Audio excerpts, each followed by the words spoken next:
పవిత్రమైన దేవాలయం లాంటి రాజధానిలో దేవాలయం అంటేనే దేవతలు ఉంటారు గాని వేశ్యలు ఉండరు. అది వీళ్ళు కొత్తగా కనిపెట్టారేమో మహిళల్ని కించపరచడానికి.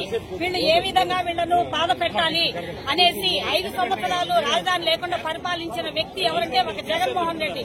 ఎక్కడైనా ఒక ఊరంటూ ఉంటే ఒక గుడి బడి ఎలా ఉంటుందో అలానే ఆ 5 సంవత్సరాల్లో దేవాలయం రాజధాని లేక పరిపాలన ఏ విధంగా ఉందో అందుకే జనాలకి ఆ విధంగా మాట్లాడే హక్కు కల్పించారు జగన్ గారు. ప్రతి ఒక్కళ్ళు రెచ్చిపోయి మహిళల్ని ఈ విధంగా మాట్లాడడం చాలా ఘోరమండి.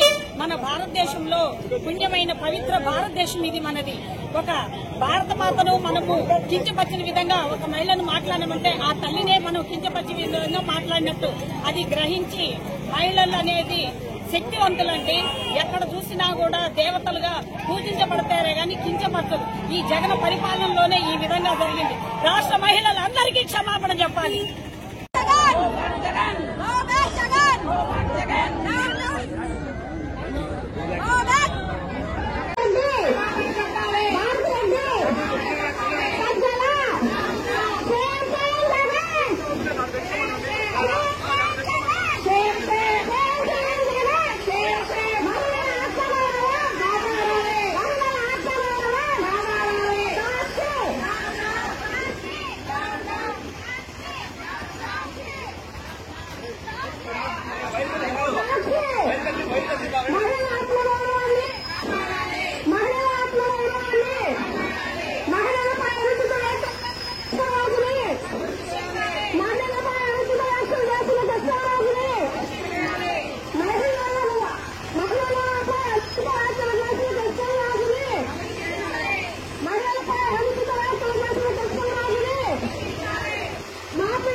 పవిత్రమైన దేవాలయం లాంటి రాజధానిలో దేవాలయం అంటేనే దేవతలు ఉంటారు గాని వేశ్యలు ఉండరు.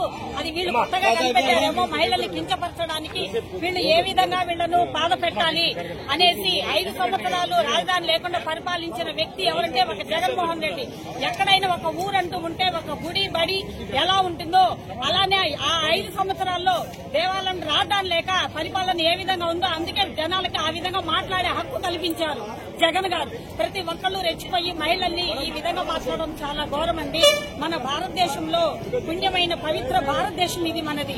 ఒక భారత మాతను మనము కించపరిచిన విధంగా ఒక మహిళను మాట్లాడమంటే ఆ తల్లినే మనం కించపరిచిన విధంగా మాట్లాడినట్టు. అది గ్రహించి మహిళలు అనేది శక్తివంతులండి. ఎక్కడ చూసినా కూడా దేవతలుగా పూజించబడతారే గాని కించపరచరు. ఈ జగన్ పరిపాలనలోనే ఈ విధంగా జరిగింది. రాష్ట్ర మహిళలందరికీ క్షమాపణ చెప్పాలి.